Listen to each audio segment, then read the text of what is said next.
Assalamualaikum warahmatullahi wabarakatuh. Selamat siang anak-anakku semuanya, apa kabar? Pada minggu lalu kita sudah membahas mengenai apa itu ilmu sosiologi, objek kajian sosiologi, beberapa para tokoh klasik, dan manfaat mempelajari sosiologi. Nah, untuk lebih detailnya, saksikan video berikut ini. Pada minggu lalu kita sudah membahas mengenai objek kajian sosiologi. Nah, seperti ilmu-ilmu lainnya juga, sosiologi juga memiliki objek kajian atau perkara atau hal yang menjadi pokok pembicaraan dalam pembelajaran sosiologi, yaitu objek sosiologi adalah masyarakat yang berfokus pada hubungan antara manusia dan proses yang terjadi dalam hubungan tersebut. Nah, objek sosiologi ini dapat kita temukan di sekeliling kehidupan kita yang meliputi tindakan asosiatif atau tindakan-tindakan atau perilaku-perilaku yang mengarah pada hal-hal yang bersifat kerjasama atau positif, dan tindakan-tindakan yang bersifat disosiatif, kebalikannya yaitu perpecahan, konflik, atau mengarah pada tindakan atau perilaku yang negatif. Kehidupan masyarakat yang dapat dijadikan sebagai kajian sosiologi, misalnya kelompok sosial, penyimpangan sosial, kemiskinan, kriminalitas, kesenjangan sosial, kemajemukan masyarakat, nilai dan norma, dan masih banyak lainnya yang dikaji oleh ilmu sosiologi. Nah, selanjutnya kita akan membahas mengenai para tokoh klasik dari sosiologi. Tokoh pertama ada Auguste Comte. Beliau mengatakan bahwa sosiologi ini adalah ilmu yang mempelajari filsafat tentang manusia dan pergaulan hidup. Comte menyatakan bahwa sosiologi adalah ilmu tentang gejala-gejala sosial yang tunduk pada hukum atau aturan alam dan tidak berubah-ubah. Bukunya Cours de Philosophie Positive menjadikan Comte disebut sebagai bapak sosiologi.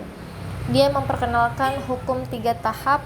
Cara perkembangan berpikir masyarakat pada saat itu terbagi menjadi 3. Ada yang berpikir secara tahap teologis, ada yang berpikir secara tahap metafisika, dan ada yang berpikir dengan cara positivistik.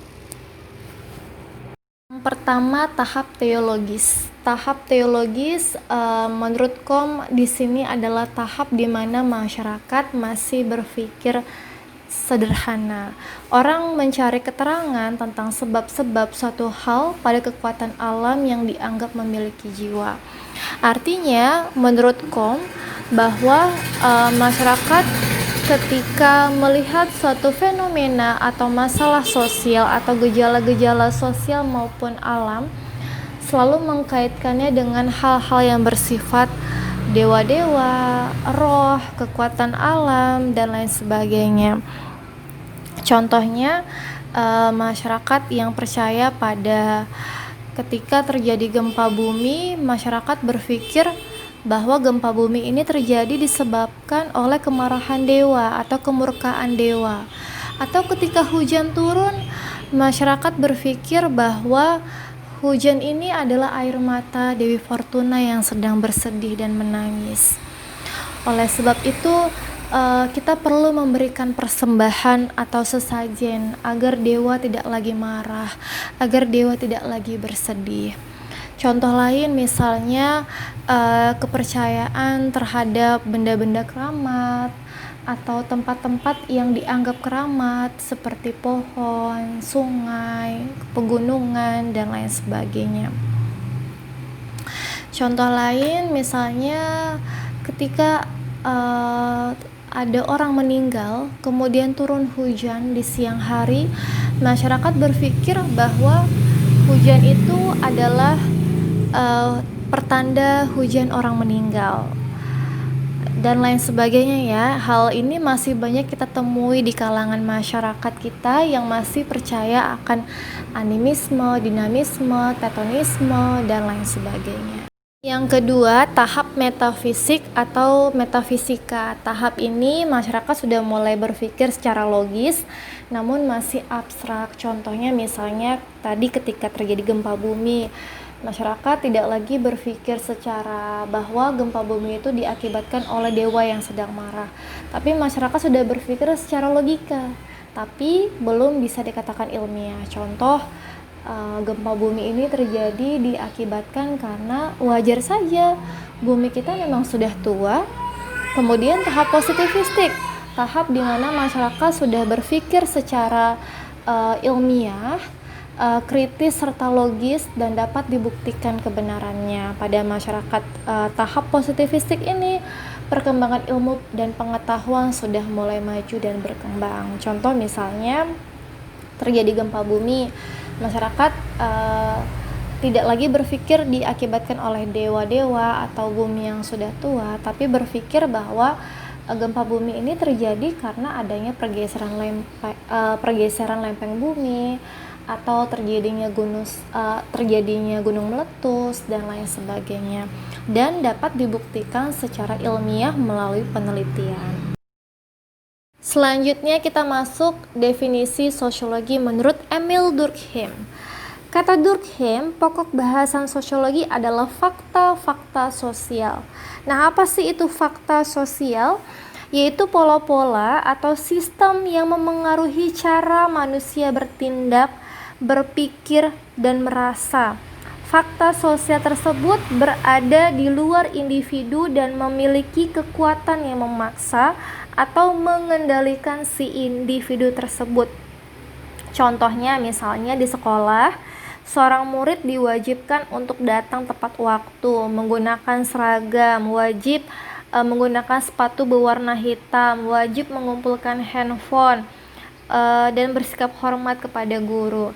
Nah, kewajiban-kewajiban tersebut dituangkan ke dalam sebuah aturan. Aturan ini memiliki sanksi tertentu jika dilanggar.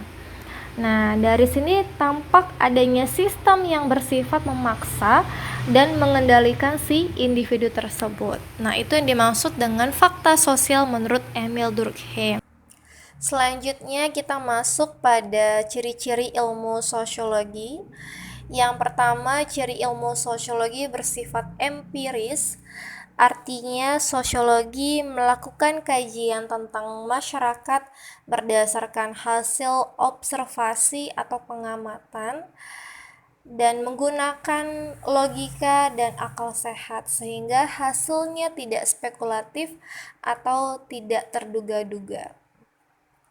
Contoh misalnya ketika ingin mengkaji suatu fenomena masyarakat, maka sosiologi berperan sebagai seorang peneliti yang terjun ke lapangan mengamati perilaku, tindakan masyarakat, atau mengungkap fakta-fakta sosial secara observasi atau pengamatan, melakukan pengamatan berbulan-bulan bahkan bertahun-tahun untuk mendapatkan data yang benar-benar akurat dan dapat dibuktikan kebenarannya. Selanjutnya kita masuk pada sosiologi bersifat teoritis. Artinya sosiologi berusaha menyusun abstraksi dari hasil-hasil observasi, kemudian yang didapatkan dari observasi tersebut disusun secara sistematis dan secara logis. Tujuannya untuk mencari dan menjelaskan hubungan sebab akibat yang ditemukan pada permasalahan sosial tersebut.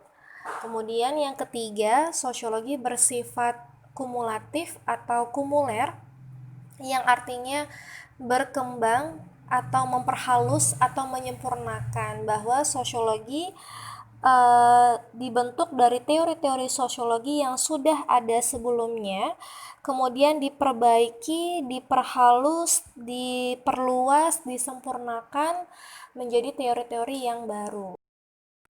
Selanjutnya terakhir, sosiologi bersifat non-etis, yaitu sosiologi tidak mencari baik buruknya suatu fakta, tetapi menjelaskan fakta-fakta tersebut atau masalah sosial tersebut secara analitis atau analisis Itulah sebabnya para sosiolog tidak bertugas untuk mengomentari dan menilai baik buruknya tingkah laku sosial suatu masyarakat, tapi sosiolog bertugas untuk mengungkap fakta sosial di dalam masyarakat. Contoh misalnya adanya fenomena tato di kalangan remaja. Sosiologi tidak bertugas untuk menilai apakah perbuatan itu baik atau buruk, tercela atau terpuji dan lain sebagainya, tapi tugas sosiologi di sini bertugas untuk mengungkap kenapa sih mereka menggunakan tato, apa sih penyebabnya, mengungkap fakta-fakta sosial yang ada di dalam masyarakat. Nah, itulah ciri-ciri dari ilmu sosiologi.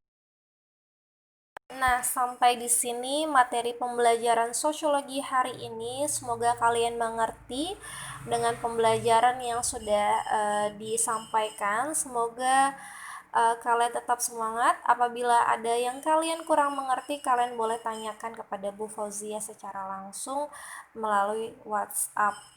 Terima kasih, Bu Fauzia tutup. Wassalamualaikum warahmatullahi wabarakatuh.